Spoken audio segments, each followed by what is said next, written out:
দর্শক সবাইকে আমন্ত্রণ জানাচ্ছি নিউজ 24 নিয়মিত আয়োজন আরআইসিএল স্টিল জনতন্ত্র গণতন্ত্রের সাথে আছি বাবু কামরুজ্জামান। এই অনুষ্ঠানে আমরা কথা বলি সমসাময়িক রাজনীতি, অর্থনীতি, রাজনীতির নেপথ্যের ঘটে যাওয়া ঘটনা নিয়ে আমরা বিশ্লেষণ পর্যবেক্ষণ তুলে ধরবার চেষ্টা করি। আজকে মূলত আমরা আলোচনা করতে চাই এই মুহূর্তে সবথেকে আলোচিত যে বিষয়, বারবার আমরা ঘুরে ফিরে গণমাধ্যমগুলোতেও দেখতে পাচ্ছি এবং আলোচনার টেবিলে যে কথাটি ঘুরে ফিরে আসছে, সংস্কার নির্বাচন নিয়ে। আমরা সংস্কার, সমঝোতা ও নির্বাচন এই বিষয়গুলোকে সামনে রেখে আজকের আরআইসিএল স্টিল জনতন্ত্র গণতন্ত্রে আমরা কথা বলতে চাই। সমসাময়িক রাজনীতির অনেক বিষয় নিয়েও আমরা কথা বলবো। আমাদের সঙ্গে আজকে স্টুডিওতে তিনজন অতিথি সময় দিয়েছেন, আমরা পরিচয় করে দিচ্ছি। ডান দিকে রয়েছেন নীলোফার চৌধুরী মনি, আজকে আমাদেরকে সময় দিয়েছেন, সাবেক সংসদ সদস্য ও সহ স্বনির্ভর বিষয়ক সম্পাদক বিএনপি। স্বাগত জানাচ্ছি। আমরা আজকে সামান্তা শারমিন রয়েছেন, মুখপাত্র জাতীয় নাগরিক কমিটি, স্বাগত জানাচ্ছি সামান্তা শারমিন। আমাদের সঙ্গে আরেকজন ছাত্র ইউনিয়নের সাবেক সভাপতি এবং সিপিবি নেতা রয়েছেন শরীফুজ্জামান শরীফ, স্বাগত জানাচ্ছি শরীফুজ্জামান শরীফ আপনাকেও। আমরা দর্শকদের যেটি বলছিলাম যে সংস্কার, সমঝোতা, নির্বাচন এই প্রশ্ন সামনে রেখে আমরা নিশ্চয়ই শুরু করব। নীলোফার চৌধুরী মনি, আপনার কাছ থেকে একটু শুরুটা করি। সবথেকে বড় দলের নেতৃত্ব দিচ্ছেন, দীর্ঘ সময় ধরে নানা রকম পট পরিবর্তন পরিস্থিতির মধ্যে দিয়ে আপনাদেরকে যেতে হয়েছে গত 16 বছর। একটু যদি আসি যে সংস্কার সমঝোতার বিষয়ে, আমরা জানি যে এই দেশের মানুষকে আসলে নানা রকমভাবেই আসলে বিতাড়িত হতে হয়েছে, সেটি দেখেছে তারা, বারবার স্বপ্ন দেখেছে এবং ভুলুণ্ঠিত হয়েছে, বারবার সেই আকাঙ্ক্ষা থেকে তাদেরকে সরে যেতে হয়েছে। রাজনীতিবিদরাও আসলে সেই আলোর দেখাটা আসলে দেখাতে পারেননি। এখন যে সময়টা এসছে সেখানে আমরা যে সংস্কারের কথা বলছি, মোটা দাগে আমরা দেখতে পাচ্ছি বিএনপি থেকে বলা হচ্ছে কোনো রকম যে সংস্কারগুলো না করলে নয়, করে দ্রুত নির্বাচন দিয়ে দেওয়া। কেউ কেউ মনে করেন যে না, একটু মধ্যমেয়াদী সংস্কার প্রয়োজন রয়েছে, কেউ মনে করেন না আরেকটু, আবার কেউ কেউ হয়তো মনে করেন যে না, আমরা একটা পরিবর্তন আসলে দেখতে চাই। সব মিলিয়ে আসলে সংস্কারের ইস্যুতে আপনাদের অবস্থানটা যদি একটু আরেকবার আজকে একটু বলতেন। ধন্যবাদ আপনাকে। যারা শুনছেন আমার শুভেচ্ছা অভিনন্দন, আমার সহ আলোচক বৃন্দকে শুভেচ্ছা। দেখেন, পৃথিবীটা এমন কোনো রাষ্ট্র না, শুধু আপনি রাষ্ট্র ছাড়াও যদি নিজেকে কল্পনা করি, আমাদের সংস্কারের মধ্যে দিয়েই যেতে হয়, পৃথিবীটাকেও কিন্তু সংস্কারের মধ্যে দিয়েই যেতে হয়। সো সংস্কার হচ্ছে ধারাবাহিক এবং চলমান, এটার কোনো শেষ নাই। সো এই জায়গায় বিএনপি সংস্কার অবশ্যই চায়। 15.5 বছর একটা ফ্যাসিস্ট ছিল, একটা স্বৈরাচার ছিল, হায়না সরকার ছিল, তার পতন হয়েছে।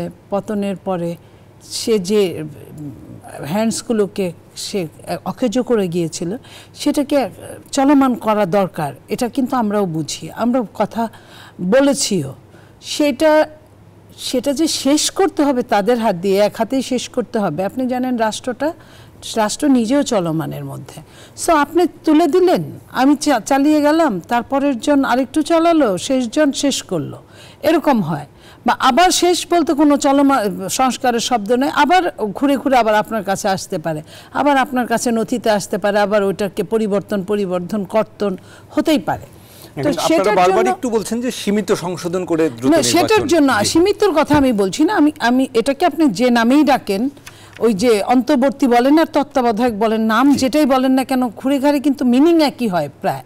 তো ওরকম সংস্কারও আপনি তুলে দিলেন একটুখানি, আর সীমিত একই জিনিস আপনি তুলে দিলেন। আপনার কথা জাতি মনে রাখবে, জাতি সবসময় মনে রাখবে, আমরা আপনাদের কথা বলবো। সেটা একটা রাজনৈতিক দল, তার হাত দিয়ে কিন্তু সংস্কারের পূর্ণতা পাবে। আপনি যখনই বা করেন না কেন, আপনি 1000 সংস্কার করে রাখলেন, কিন্তু রাজনীতিবিদরা যে পর্যন্ত ভোটে না আসবে, তারা যে পর্যন্ত হা জয় যুক্ত হয়েছে না বলবে, ততক্ষণ পর্যন্ত কিন্তু সংস্কার তার পূর্ণতায় রূপ নিতে পারবে না। তো যাদের জন্য আপনাকে অপেক্ষা করতে হবে, তাদের সঙ্গে সিমিলার রেখে, তাদের সঙ্গে সুসম্পর্ক রেখে করলে কি বেটার না? তাদের সঙ্গে যদি আপনি বৈমাত্রীয় আচরণ করেন, তাহলে কিন্তু তারা একসময় ভালোটাও কেউ নাও ভালো বলতে পারে। সরকার তো বলছেন যে এটা রাজনৈতিক দলরা আসলে করবেন এই কাজগুলো, তো তাদের তাহলে তাদের তো এত টাইম নষ্ট করার কোনো কথা না। তারা একটা গাইডলাইন দিবেন, তারা গাইডলাইন দিয়ে তুলে দিবেন। যারা কাজ করছে, আমাদের কোনো অভিযোগ নাই তাদেরকে নিয়ে। অনেকেই দেশের বাইরে থেকে এসছেন, এসে সহযোগিতা করছেন, তারা এই দেশেরই নাগরিক ছিল এক সময়। অনেকেই আপনার এই রাজনীতির সঙ্গে সংশ্লিষ্ট না, চাকরির সঙ্গে সংশ্লিষ্ট না, তারপরেও এসছেন। আমরা কিন্তু তাদের নিয়ে কোনো কথা বলিনি, কারণ একটা সংস্কার হবে, এটা কিন্তু আবার পরিবর্তন রূপান্তর হতেই পারে। তো এখন কথা হলো যে সংস্কারের টাইম নিয়ে যদি আপনি সময় ক্ষেপণ করেন আর তাতে যদি নির্বাচন পিছিয়ে যায়, হয়তো কারো উপকার হবে, যারা ছোট ছোট তাদের উপকার হতে পারে, কিন্তু যারা অভ্যস্ত, যারা অভিজ্ঞ, তাদের জন্য এবং এই দেশটার জন্য, এই দেশের মানুষদের জন্য এটা মোটা দাগে ক্ষতি হবে। কারণ আপনি যদি আরো সংস্কার না করেও যদি আমরা একটা নির্বাচন করে আবার সংস্কার কিন্তু লাইনে উঠে গেছে, সংস্কার জমা দেওয়ার টাইম শেষ হয়ে গেছে ইতিমধ্যে, 3-4টা সংস্কার দিয়েছে, আলোচনা বসেছে, আর এবং বাকিগুলো 31শে জানুয়ারির মধ্যে জমা দেওয়ার কথা। তাহলে তো আপনার এখানে সমস্যা থাকলো না। সংস্কার যে প্রাথমিকভাবে আপনি যাদের কথা বলছেন, যেটার কথা বলছেন, এটা তো প্রায় হয়ে গেছে। তো আপনার নির্বাচন কমিশন গঠন করা হয়েছে, নির্বাচন কমিশনও নিজেরাও কিছু স্পিচ দিচ্ছে, কি কি কাজ ভাবে কিভাবে করবে, তাদের আরেকটু দায়িত্ব দিলে, তাদেরকে আরেকটু স্বাধীনতা দিলে তারা আরেকটু এগিয়ে যাবে। তো সেইখানে আপনার নির্বাচনে তো কোনো সমস্যা থাকে না। আপনার সংস্কারকে যদি আমি ধরে নিয়েও বলি, তবুও তো সমস্যা থাকার কথা না। সংবিধান সংস্কারের বিষয়ে আমরা দেখেছি যে এখতিয়ার নিয়ে বা বাস্তবায়ন পদ্ধতি নিয়ে একটা মতভিন্নতা তৈরি হয়েছে। কেউ সংবিধান সংস্কার, কেননা এটা যেহেতু একটা প্রশ্ন উঠেছে যে সংবিধান তো সংসদের মধ্য দিয়ে আসলে, যেটা নিয়ে সংবিধান নিয়ে প্রশ্ন উঠেছে এটা খুব দুঃখজনক। আমি আপনাকে বলি, আমি 71-কেও যেমন শ্রদ্ধা করি, 71-কে শ্রদ্ধা না করলে আমার অস্তিত্বকে আমি স্বীকার করলাম না। আমি যে বাংলাদেশের নাগরিক এটাই আমি স্বীকার করলাম না। বাংলাদেশটা কিভাবে আসলো, 71-এর মধ্য দিয়ে আসলো, জন্ম হলো। আমি 90-কেও স্বীকার করি, আমি 90-এ তখন ছাত্র রাজনীতি করেছি বিশ্ববিদ্যালয়ে, আমি 90-কেও স্বীকার করি, কারণ 90-টা আমি দেখেছি। এখন যে 24-এ ছেলেমেয়েরা যেভাবে বলছে, এই এখনকার ছেলেমেয়ে অনেক বেশি নিহত হয়েছে, আহত হয়েছে, বাট 90-তে কিন্তু 9 বছরও কিন্তু অনেকগুলো হয়েছে। তো সেটাকে আমি স্বীকার করি এবং তারপর আমি এই 24-কেও স্বীকার করি। তো আমি যদি এই জিনিসগুলোকে স্বীকার করি তাহলে তো আমার সমস্যা নাই। তো আপনার ওইখানে কি করেছে, ওইখানে যে প্রোক্লেমেশনটা, হ্যাঁ, সেখানে কিন্তু বলা হচ্ছে মুজিববাদী সংবিধান। এটা দুঃখজনক। মুজিব কোনো সংবিধান সৃষ্টি করে নাই। যে কেউ ক্ষমতায় রাষ্ট্র পরিচালনায় আসবে, তার সময় ভালো হবে মন্দ হবে। 72-এর সংবিধান নিয়ে, অরিজিনাল যেটা পিওর সংবিধান, সেটা নিয়ে আসলে কারোরই কোনো আক্ষেপ নাই। সংবিধানকে যখন কাটাছেঁড়া করা হয়েছে, কাটাছেঁড়া আমি যেটা বলছি, আপনার সেটা নিয়ে প্রবলেম আছে। সেই প্রবলেমে আপনি সেই কাটাছেঁড়াগুলো ফেরত দেন, লাইক আপনার তত্ত্বাবধায়ক সরকারটা আমরা ফেরত পেয়েছি, ঠিক তেমনি এই কাটাছেঁড়ার অনেকগুলো জিনিস সেই জায়গায় মনে করেন কিনা যে কিছু সংস্কার অন্তত প্রয়োজন আছে, সেটা তো আমি তো প্রথমেই স্বীকার করলাম। মনে করব কেন, এটাই সত্যি, এখানে মনে করার কিছু নাই। এটা করার মানে এই না যে কালক্ষেপণ করতে হবে। আমার সবগুলো কাজই চলবে। আপনি শোনেন, আপনি টকশো করবেন দেখে রাতে খাবেন না? অবশ্যই আপনি খাবেন। আপনি টকশো করবেন দেখে আপনি কি অন্য কাজগুলো আপনি করবেন না? তো সেটা সবকিছু, যে মানুষটা কাজ করতে জানে তার সব কাজই করতে হয়। আমরা আসবো আপনার কাছে আবারও।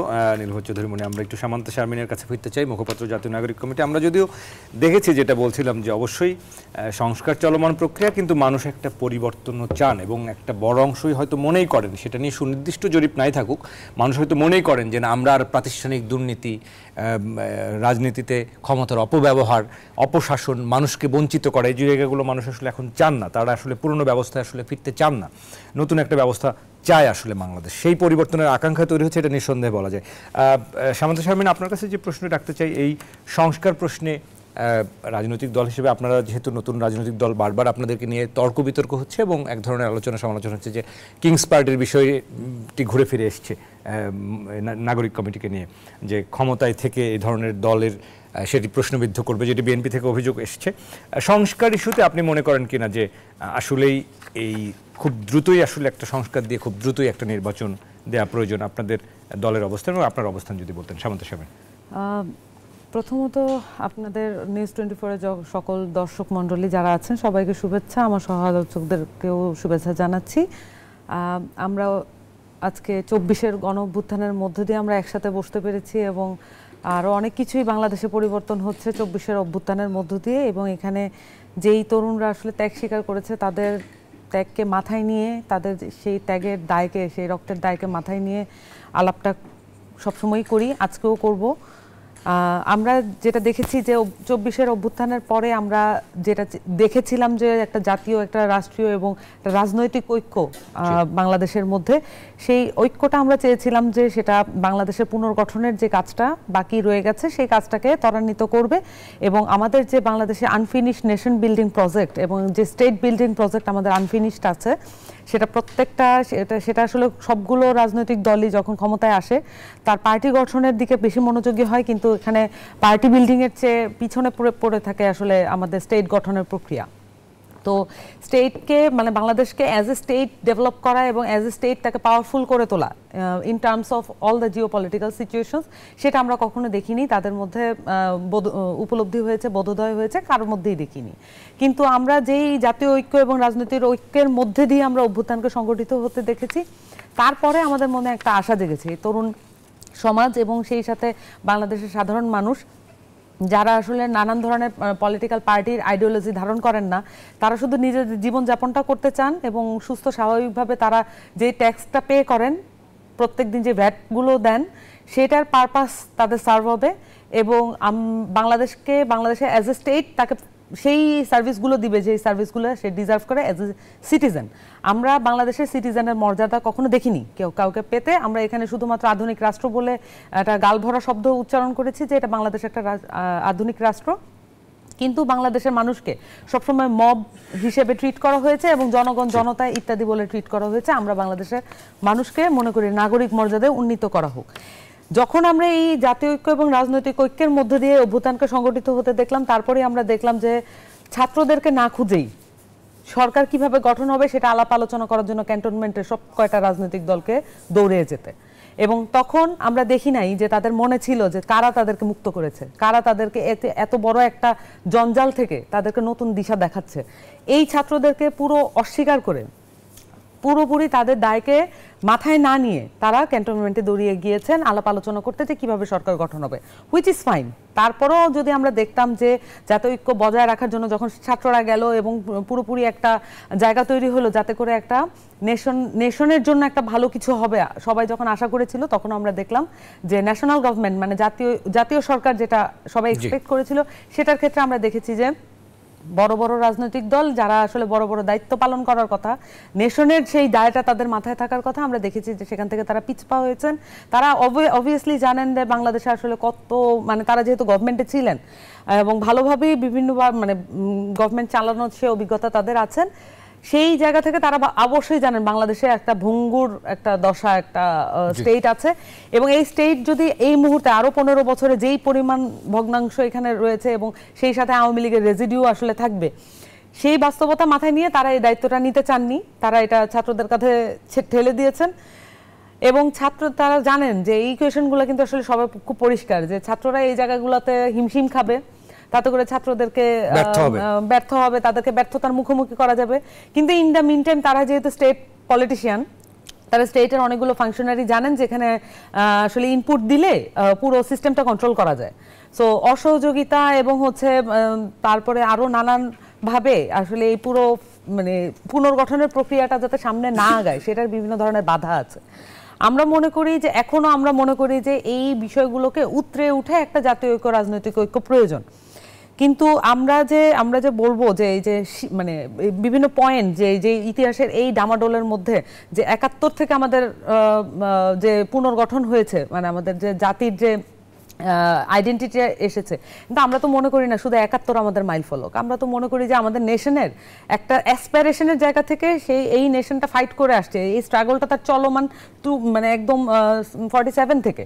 সো আমরা যে একটা লং একটা স্ট্রাগলিং প্রজেক্টের অংশ, আমরা যে একটা নেশন বিল্ডিং প্রজেক্টের অংশ, এইটা আসলে আমাদের বড় বড় রাজনৈতিক দলের সেটা বোধগম্য হচ্ছে না। এবং এখানে আসলে এই যে বিভিন্ন পয়েন্ট 69, 71 এবং 90, এই বিভিন্ন পয়েন্টে আমরা দেখেছি যে ওনারা স্বীকার করেন, কিন্তু আমরা দেখছি না যে এখান থেকে শিক্ষা লাভের কোনো জায়গা আছে।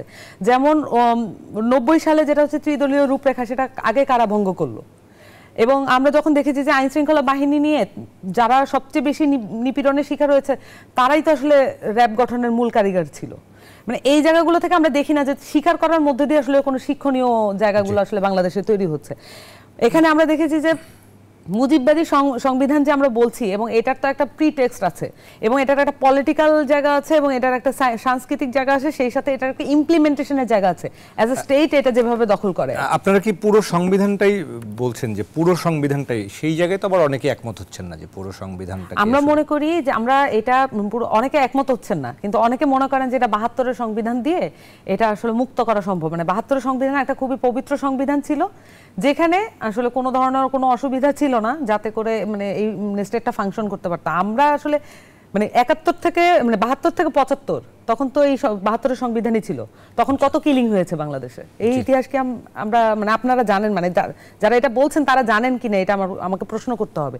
এই কিলিংগুলো তাহলে কি মানে বাংলাদেশের সংবিধানের কোনো দায় নেই ওই কিলিংগুলোর পিছনে? এটা তো আমাদের প্রশ্ন করতে হবে। আমরা বলছি যে এখানে বাংলাদেশের সংবিধানের দুইটা পার্ট আছে। এখানে লেজিসলেটিভ যে পার্টটা, সেখানে নানানভাবে বাংলাদেশের জনগণকে কনফিউজ করা হয়েছে।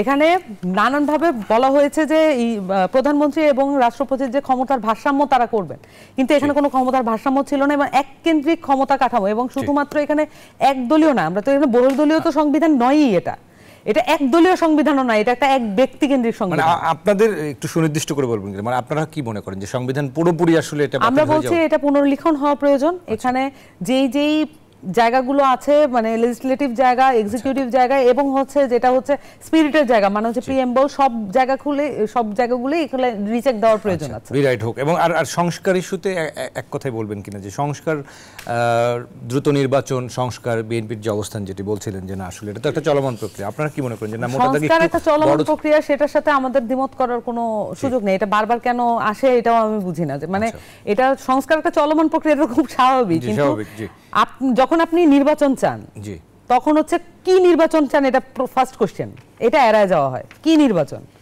নির্বাচনটাকে আমরা ফেয়ার চাই কিনা? তাহলে হচ্ছে যদি নির্বাচন ফেয়ার চাই, তাহলে কি ধরনের নির্বাচন এই মুহূর্তে ফেয়ার, মানে একটা অভ্যুত্থান পরবর্তী, মানে একটা জিনিস, এটা কিন্তু কোনো নির্দিষ্ট পার্টির মুভমেন্ট হয়ে এটা ঘটে না, এটা বাংলাদেশের জনগণ সরাসরি পার্টিসিপেট করেছে, এটা বাংলাদেশের জনগণ ঘটিয়েছে, এটা কোনো পার্টির নেতৃত্বে এই অভ্যুত্থান সংগঠিত হয় নাই। এটা বললে হবে না যে যেই পার্টি অভ্যুত্থান সংগঠিত হয়েছে তাকে পরবর্তী ইলেকশনে আনার জন্য একটা ইলেকশন করা হোক, এটা এরকম না। বাংলাদেশের জনগণ অভ্যুত্থান করেছে, এইখানে অসংখ্য মানুষ আহত হয়েছেন, নিহত হয়েছেন, শহীদ হয়েছেন, তাদের মর্যাদা যাতে রক্ষা হয় সেরকম নির্বাচন আমরা কিভাবে করতে পারি? আমরা এই পুরনো সিস্টেমটা রেখেই কি আমরা এই নির্বাচন করবো? এবং সেটার নির্বাচন কোনটা হবে? সেটা কি গণপরিষদ হবে, নাকি একটা স্বাভাবিক আগের মতো ওই যে 3টা অবৈধ নির্বাচন যেটাকে আমরা বলতেছি, রাতের ভোট, দামি নির্বাচন, এরকমই আমরা নির্বাচন চাই কিনা? তাহলে কি আমাদের জাস্টিফিকেশন আসে কিনা অভ্যুত্থানে? সেক্ষেত্রে আরো মানে বড় সংস্কারের কথা আপনারা বলছেন, যে আমরা সংস্কারের কথা বলছি, যে আমরা আসবো, আমরা শরীফুজ্জামান শরীফ, আমরা বিরতিতে যাবার আগে শরীফুজ্জামান শরীফ আপনার কাছে ওই একটি বিষয় একটু জানতে চাইবো, যে সংস্কার ইস্যুতে আপনাদের যে কথাগুলো সামান্তা শামীম বলছিলেন, নীলুফার চৌধুরী মনি বলছিলেন, আপনার অবস্থান যদি একটু বলতেন আপনার দলের। আপনাকে ধন্যবাদ, দর্শক শ্রোতাদেরকে ধন্যবাদ, আমার সাথে আলোচকদেরকে শুভেচ্ছা। কয়েক বছর আগে সারা পৃথিবীতে যখন কোভিড হয়, আমরা সেই কোভিড থেকে বাঁচার জন্য কি করেছিলাম? আমরা টিকা নিয়েছিলাম 3টা ডোজ। নিশ্চয়ই সকাল থেকে সন্ধ্যা পর্যন্ত 3বার ডোজ নিয়ে আমরা কাজটা শেষ করিনি। আমরা একটা নির্দিষ্ট সময়ে ব্যবধানে 3টা ডোজ নিয়েছি বাঁচার জন্য। অর্থাৎ সংস্কার নিয়ে যে কথাটা হচ্ছে, এর আগে যে আলোচনাগুলো হতো শেখ হাসিনার সময়, তিনি আমাদের সামনে একটা প্রশ্ন ছুড়ে দিতেন। তিনি বলতেন উন্নয়ন চান নাকি নির্বাচন চান, গণতন্ত্র চান? আমি দেখতে পাচ্ছি কখনো কখনো আমাদের এখানেও সেই ধরনের প্রায় একই রকমের স্পিচটা আসছে। সংস্কার চান নাকি নির্বাচন চান? আমি সংস্কারও চাই, আমি নির্বাচনও চাই। আমি মনে করি সংস্কার প্রয়োজন, এটি নিয়ে বিতর্ক না করে কোন কোন জায়গায় কোথায় কোথায় সংস্কার প্রয়োজন এবং সেই সংস্কারটা কত সময়ের মধ্যে করা সম্ভব, এটি নির্ধারিত হওয়া দরকার। আমি নিশ্চয়ই অনন্তকালের জন্য অপেক্ষা করব না, এবং আমি খুব জেনে শুনেই মনে করি যে গত ৫৩ বছর অপেক্ষা করা গেছে দেশের মানুষ শেখ হাসিনা কর্তৃত্ববাদী হয়ে ওঠার পেছনে, স্বৈরাচার হয়ে ওঠার পেছনে প্রধানতম যে কারণটি, তিনি সংবিধান মানতেন না। আমার দেশে বাংলাদেশের জনগণ এই রাষ্ট্রের মালিক, এটি সংবিধানে সুস্পষ্টভাবে লেখা ছিল। তিনি সেটি মানেননি বলেই, কিন্তু কোন রাজনৈতিক দল কি আসলে মেনেছেন? আমি ওই জায়গাটায় পরে আসবো। আচ্ছা, আপনি যদি বলেন যে সংবিধান শেখ হাসিনাকে ফ্যাসিস্ট করেছে, আমি বলবো যে শেখ হাসিনা সংবিধান মানেননি বলে ফ্যাসিস্ট হয়েছে। আমার সংবিধানে আমার ভোটাধিকারটা কেমন হবে, আমার রাষ্ট্রের কাছ থেকে আমি কোন কোন সুবিধাটা পাবো, বিচার পাওয়ার অধিকার, ধর্ম পালনের অধিকার, কর্মসংস্থান পাওয়ার অধিকার, এই যে অধিকারগুলো বলা হয়েছিল একটাও শেখ হাসিনা এনশিওর করেননি।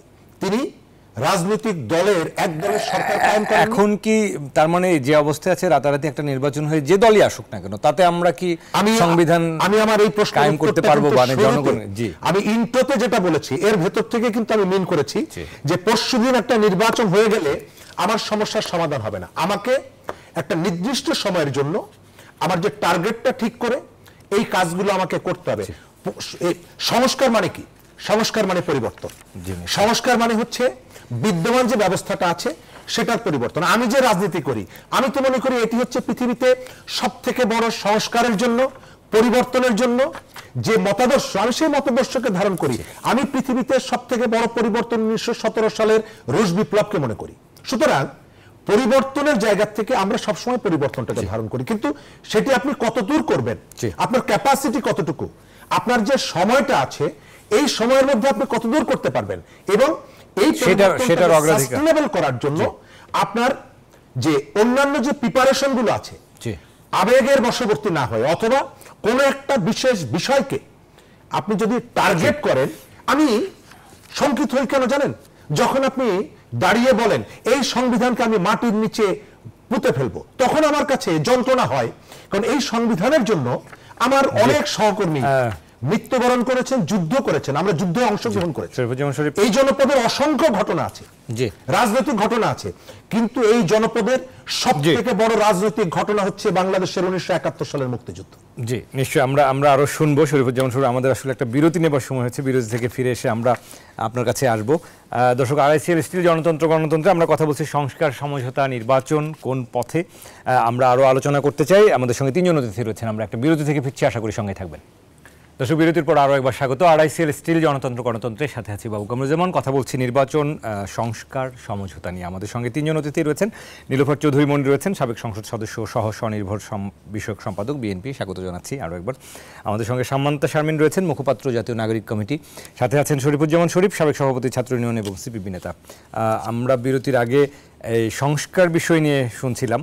শরীফুজ্জামান শরীফ, আপনার কাছে আসি, তার আগে আমি মনে হয় ডান দিক থেকে আপনার কাছ থেকে একটু শুনে নিই। নীলুফার চৌধুরী মণি, আমরা সংস্কার বিষয় নিয়ে বলছিলেন বেশ কিছু কথা, আমরা একটু সামান্তা শারমিন যে কথাগুলো বলছিলেন সেটার প্রেক্ষাপটে আপনার যদি কোনো মতামত যুক্ত করবার থাকে সেটাও একটু শুনতে চাই। একই সঙ্গে আমরা আসলে নির্বাচন সংস্কার নিয়ে অনেক কথা বলছি, কিন্তু সমাধানটা আসলে কোন পথে দেখেন, যে এটা ঐক্যের জায়গাটা কোথায় অবস্থান করছে বা কেমন দেখছেন? ঐক্য, দেখেন আমি এখানে একটা কথা বলবো, ওনার কথা, সংবিধান এখানে বলেছেন যে সংবিধান যে এত কিল করেছে, এত কিলিং হয়েছে, সংবিধানে কোনোখানে লেখা নাই কিলিংয়ের কথা। সংবিধান একটা দলিল, দলিলটা একা একা কিন্তু দলিল নিজেকে প্রুভ করতে পারে না। বলেছেন সংবিধান থাকা সত্ত্বেও এই ঘটনাগুলো ঘটেছে। তো সংবিধান চেঞ্জ হলে যে এই ঘটনা ঘটবে না তা না। আইনের অনুশাসন যে পর্যন্ত বলবৎ না থাকবে, আমি যদি আপনাকে প্রমাণ দেই, জঘন্যতর অধ্যায়, যেটা জঘন্যতর অধ্যায় 24 নিয়ে যারা কথা বলে, 24 আমাদের অনেক সন্তান মারা গেছে। আমি বিএনপি মেয়ে, আমি ছাত্র দল থেকে আমার জীবনের শুরু, আমার ছাত্র দলেরই 400-450 লোক মারা গেছে, যেটা চিন্তাই করতে পারে না বৈষম্য বিরোধীরা, যারা চিন্তাই করতে পারে না আমাদের এত লোক মারা গেছে। বিএনপি তো আরও বেশি মারা গেছে, বিএনপি সহ যদি হিসাব করি। সেইখানে আমি বলতে চাচ্ছি যে এটা আইনের অনুশাসন, যেখানে যাদের জন্য আমরা মারা গেলাম তাদেরকে অ্যারেস্ট করা আমাদের প্রথম কাজ হওয়া উচিত ছিল এই ইন্টারিম গভর্নমেন্টের, তা কিন্তু তারা করে নাই। আমার 3-4 হাজার অলরেডি হাই প্রোফাইলের আওয়ামী লীগাররা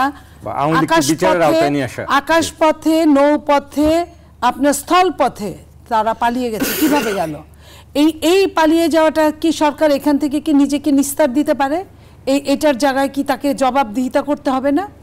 তো আপনার আইনের ওইখানে কোন জায়গায় লেখা আছে, কোন জায়গায় লেখা আছে যে যেটা আমাদের ইসে বললেন সিপিবির নেতা, জনগণ সংবিধানের মালিক, প্রথম অক্ষরেই বড় বড় করে লেখা সংবিধানে। তো জনগণ মালিক, তো জনগণ যদি মালিক হয়ে থাকে, তো জনগণের কাজের জন্য যারা জনগণকে হত্যা করলো তাদের জন্য সরকার, জনগণ যদি কথা, মানে রাষ্ট্রের যদি সংবিধানের কথা না শুনে, তাহলে তার তো বিচার হওয়া উচিত। কিন্তু একজনেরও বিচার হয় নাই। আপনি দেখেন আওয়ামী লীগ কোথায় নাই, আওয়ামী লীগ সব জায়গায় আছে, হঠাৎ করে বললো যে আওয়ামী লীগ নিষিদ্ধ করা হবে। আমরা নিষিদ্ধের বিপক্ষে না, কিন্তু আপনি নিষিদ্ধ করে ছেড়ে দিবেন এটা তো হতে পারে না। আগে আপনি বিচার করবেন, আইন কথা বলবে, বিচার বিভাগ কথা বলবে। আওয়ামী লীগ বা আমি নিষিদ্ধ হব কি হব না, আওয়ামী লীগ তো জামাতকে নিষিদ্ধ করেছিল, জামাত কি নিষিদ্ধ হয়ে গেছে? এই নিষিদ্ধর খেলাটা কিন্তু এক ধরনের ফাঁকিবাজি খেলা। এই ফাঁকিবাজি খেলা কিন্তু আমরা দেখতে চাই না, কারণ 15.5 বছর আমাদেরকে কষ্ট করতে হয়েছে, গুম হতে হয়েছে, খুন হতে হয়েছে, অন্য কাউকে কিন্তু হয় নাই। এবং তার আগে 1/11 আমাদের জন্যই হয়েছে, আমাদের পিঠের উপর দিয়ে, আমাদের ঘাড়ের উপর দিয়ে, আমাদের মানুষগুলার উপর দিয়ে। সো এখন যে আপনারা বলেন আপনাদের সঙ্গে কেউ ছিল না, হঠাৎ করে আকাশ থেকে শিলের মতো আপনারা পড়লেন আর স্বাধীনতা হয়ে গেল, আরে তাওয়াটা গরম করলো কে, পিছনে থাকলোটা কে? এখনো যখন এখনো যদি আমি তিনটা কথা বলি, পরপর 3টা ব্যর্থতার কথা বলবো এই আমাদের সন্তানদের, আমি এখনো তাই বলি। আমি হয়তো সমালোচক, কিন্তু আমি চাই ওরা ভালো কিছু করুক, এই জন্য আমি প্রথম 3টা ব্যর্থতার কথা বলি। রাষ্ট্রপতিকে পদত্যাগ করাতে বিএনপি নড়ে নাই, তারা পারে নাই, বুঝছেন? পরবর্তীতে উপদেষ্টা নড়ে নাই, সেটা তো হয়তো আপনারা চাননি না। আমরা তো আইনের বাইরে যেতে পারি না। আপনি ওই 3 দিনে যা ইচ্ছা তাই করতে পারতেন, আপনি করতে পারতেন, করেন নাই।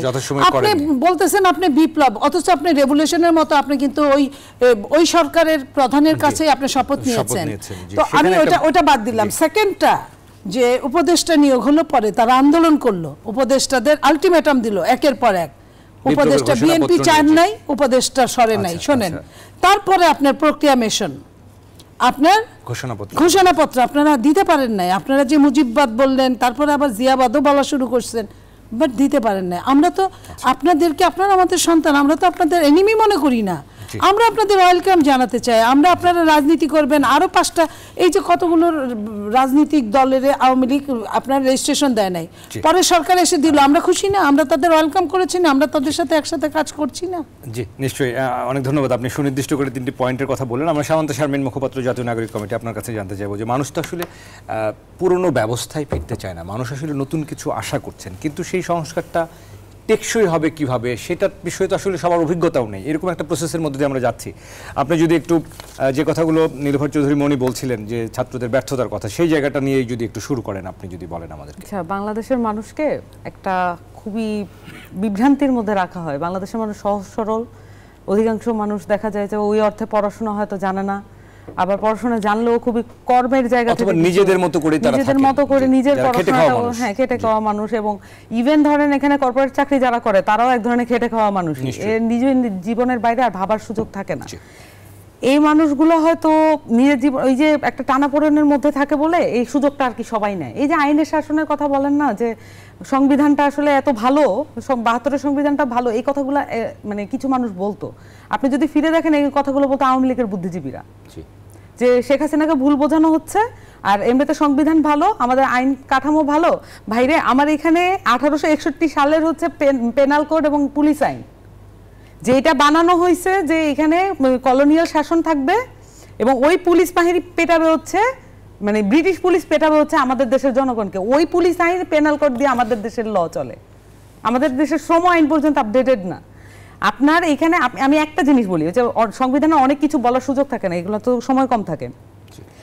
ফাঁকাটা যে আমি এখন দর্শককে আর কি বলবো যে আপনার মাধ্যমে, যে আপনারা যতটুকু পারেন এই সংবিধানটা আসলে বোঝার চেষ্টা করেন, আপনার পরিচিত আইনজীবীর কাছ থেকে এটা বোঝার চেষ্টা করেন। এই যে আমাদেরকে বলেন না সার্বজনীন ভোটাধিকার আছে, আমাদের এখানে নির্বাচন আছে, নির্বাচন কমিশন আছে, সবকিছু এখানে খুব সুন্দর, হ্যাঁ, এবং সংবিধানের মধ্যে এগুলো সবই আছে। 123 যে অনুচ্ছেদ, সেটা দিয়ে সবকিছু প্রধানমন্ত্রীর ইচ্ছার কাছে বন্দী। এটা পারলে আমাকে রিফিউট করুক ওনারা দুইজন, বা ওনার যে কেউ আমাকে রিফিউট করুক। 72 সংবিধানের মধ্যে এটা তো কোনো সংশোধনী না। ওকে ফাইন, আমি একটা বললাম, এরকম অসংখ্য আছে যে লেজিটিমেট অংশ দিয়ে, যেটা যদি লেজিটিমেসি মানে এক্সিকিউটিভ যে অংশ, সেটা দিয়ে বারংবার এটাকে প্রশ্নবিদ্ধ করা হয়েছে, এটাকে ক্লজিফাইড করা হয়েছে, মানে হচ্ছে প্রধানমন্ত্রীর কাছে এই ক্ষমতাটা যাবে। আমি এখানে বলি যে 400 মানে আপা বললেন যে 450 শহীদ, আমরা এদেরকে এত শ্রদ্ধা করে এটা স্মরণ করি যে আমরা আসলে শহীদদেরকে কখনো আলাদা করতে চাই না। ওনারা ভাইয়ের মতন বোনের মতন একসাথে গেঁথে আছেন, এই মালাটা আমরা ছুটতে দিব না। এবং আমাদের কাছে সকল শহীদের মর্যাদা একই, ওনারা তো ভাগ করেন। আমাদের কাছে সকল শহীদের মর্যাদা একই, ওনারা যে পার্টির হোক। নিশ্চয়ই আমাদের কাছে এটা আলাদা নয়। এবং এখানে আওয়ামী লীগের যেই শাসনামল আছে, তাদের বুদ্ধিজীবীরা তাদেরকে যে সাপোর্টটা দিচ্ছেন, এই বুদ্ধিজীবীদের মতো করে কথা বলেন এখনকার বুদ্ধিজীবীরা, যারা জানি না মানে ওনারা কাদের সাথে এলিজিয়েন্স শো করছেন। এবং এই যে এখন পুরো সিস্টেমটা আছে এবং ওই পুরো বুদ্ধিভিত্তিক কথাবার্তা সবই একই সিস্টেমে আছে। তো আমরা বাংলাদেশের মানুষ আসলে নতুন কিছু চাই, এটা হচ্ছে ভিন্ন কিছু বলতে পারছে না। কিন্তু ছাত্রদের যে ভুলগুলোর কথা বললেন সেটাকে আপনি কিভাবে? না, এই আমি তো প্রথমেই বললাম জাতীয় সরকার হলে বিষয়গুলো সলভ হতো। এই যে প্রথম 3 দিনের কথা আপনি বললেন না, 3 দিনে আসলে অনেক কিছু হয়ে যেত। কিন্তু সবচেয়ে মানে 5 আগস্টে শেখ হাসিনা চলে যাওয়ার পর থেকে অসহযোগিতা শুরু হয়েছে বাংলাদেশে। এটা অস্বীকার করার কোনো উপায় নেই। ইতিহাস আওয়ামী লীগ লুকাইতে পারে নাই, ইতিহাস ইন্ডিয়া লুকাইতে পারে নাই, ইতিহাস কেউ লুকাইতে পারবে না। তো এই প্রমাণগুলো আসলে আছে, এইগুলো বের হয়ে আসবে। জাতীয় সরকারের মধ্যে দিয়ে এখানে যে জাতীয় ঐক্য আসলে ধারণ করা যেত, সেখান থেকে অসহযোগিতা শুরু হয়েছে, যাতে করে এটা ব্লেম গেমের মধ্যে দিয়ে তারা ক্ষমতায় আসবেন, তারা এখানে অভ্যুত্থানকে প্রশ্নবিদ্ধ করবেন। এটা হচ্ছে একটা পাওয়ার। আমরা একটু শরীফুজ্জামান শরীফের কথা শুনি এই বিষয়ে। শরীফুজ্জামান শরীফ, আপনি যদি একটু বলেন। ধন্যবাদ। শুনেছিলাম যে কেউ কথা রাখেনি, বাবু কামরুজ্জামানও রাখেনি। সে বলেছিল যে বিরতির পর আমাকে প্রথম দিয়ে শুরু করবে, তারপরে দিয়েছে না। কিন্তু আমি আসলে সেটার জন্য দুঃখ, কেউ কথা রাখেনি। কিন্তু আমি এসেছি তো আপনার কাছে। জি, আমরা আসলে পরিবর্তনের যে আকাঙ্ক্ষাটা তার কিন্তু বিপক্ষে নই। আর যখন এসে কথাগুলো বলি খুব সতর্কভাবে বলতে হয়, এই কারণে আমাদের যে তরুণ প্রজন্ম যারা আছেন, যারা জাতিকে একেবারে শেষ প্রান্তে এসে একটা মুক্তির স্বাদ আমাদের জন্য এনে দিয়েছেন, আমি মনে করি যে এই গণঅভ্যুত্থান যদি ব্যর্থ হয়ে যেত, তাহলে সবার আগে এই তরুণদেরকে আমার ধারণা ফাঁসির কাস্টে ঝুলতে হতো। এই গণঅভ্যুত্থান যদি ব্যর্থ হতো, তাহলে এই তরুণদের একজনও কোনো শিক্ষা প্রতিষ্ঠানে তাদের শিক্ষা জীবন শেষ হয়ে যেত। সুতরাং আমি যখন কথাগুলো বলি তাদের উপর রেসপেক্ট রেখে বলি। একই সঙ্গে আমি মনে করি যে আপনি যদি কোনো ভুল করেন, ক্রিটিক করার অধিকারটাও আমার আছে। আমি সেই কারণে তাদের নিশ্চয়ই তাদেরকে শত্রু পক্ষে ঠেলে দিয়ে, আমরা অনেক সময় দেখি যে আপনার যখন আমি সমালোচনাটা করছি, আপনি ধরে নিচ্ছেন যে আপনি আমার শত্রু। কিন্তু আমি এখনো মনে করি শহীদ মিনারে আপনি ওই যে ঘোষণাটা দিয়েছেন, যে সংবিধানটা আমি মাটির নিচে পুঁতে ফেলবো, এর ভেতর থেকে আপনি পুরো নেশনের কাছে একটা খারাপ বার্তা নিয়ে গেছেন। এবং তারপরে আমি যখন দেখি, গত কয়েকদিন ধরে আপনি দেখছেন আলোচনা হচ্ছে শিবিরের একটা প্রকাশনায়, যেখানে বলা হয়েছে মুক্তিযোদ্ধারা তারা ভুল করে মুক্তিযুদ্ধ এবং তাদের জন্য মাপ চাওয়া হয়েছে। এই মেসেজগুলো আপনি যখন পাশাপাশি সেট করবেন না, আপনার কাছে একটা ভুল বার্তা বলেন, আপনার কাছে একটা বার্তা যাবে এবং আপনি অবশ্যই শঙ্কিত হবেন। এক। দ্বিতীয় জায়গাটা হচ্ছে যে আমরা নির্বাচনের যে সংস্কারের যে জায়গাটা, সংস্কারটা আসলে কি? সংস্কারটা আমি এটা সব জায়গায় বলি, এটা একটা তাজমহল বানানো না। 20,000 লোকের 22 বছর নাকি লেগেছিল। সংস্কার মানে পদ্মা নদীর উপরে আর একটা ব্রিজ করা না। সংস্কার হচ্ছে আপনি বিদ্যমান যে আইনগুলো আছে, যে আইনগুলো জনস্বার্থের পরিপন্থী, সেই আইনগুলো পরিবর্তন করে নতুন কতগুলো আইন এখানে যুক্ত করবেন। এবং এটি করার জন্য আমি মনে করি যে আপনার আন্তরিকতা এবং আপনার দক্ষতা খুব সেটা তো দক্ষ হন, এটার জন্য আপনাকে অনন্তকাল থাকতে হয় না। সংবিধান কি অনন্তকাল তো আসলে তারা থাকছিল না, শরীফুজ্জামান শরীফ, একেবারে অল্প সময়ের জন্য শেষ করব। আপনি এই যে সংবিধানের এই কারণে শাসকের যে চরিত্রের যে পরিবর্তন, আমি আপনাকে দুটো ঘটনা মনে করিয়ে দিই। আমি শেষ করব। আমার যে নির্ধারিত সময়, আমি আপনার পেছনের সময় দেখতে পাচ্ছি আর কি। আপনি আওয়ামী ফ্যাসিবাদের দোসরদেরকে প্রশাসন থেকে সরানোর জন্য প্রথম আপনি যে অ্যাকশনটা নিলেন, ডিসি নিয়োগের একটা উদ্যোগ নিলেন এবং ডিসি নিয়োগ করতে গিয়ে যে আকাশটা করে ফেললেন, 3 মাস 4 মাস 5 মাস হয়ে গেল। আপনি 3 জন উপদেষ্টাকে তদন্ত কমিটি করেছিলেন। আমি যদি জিজ্ঞেস করি, হাসিনা তো নেই, এখন তাদের তো রাষ্ট্র পরিচালনার অভিজ্ঞতাও নেই, আমি কেন পাচ্ছি না কেন?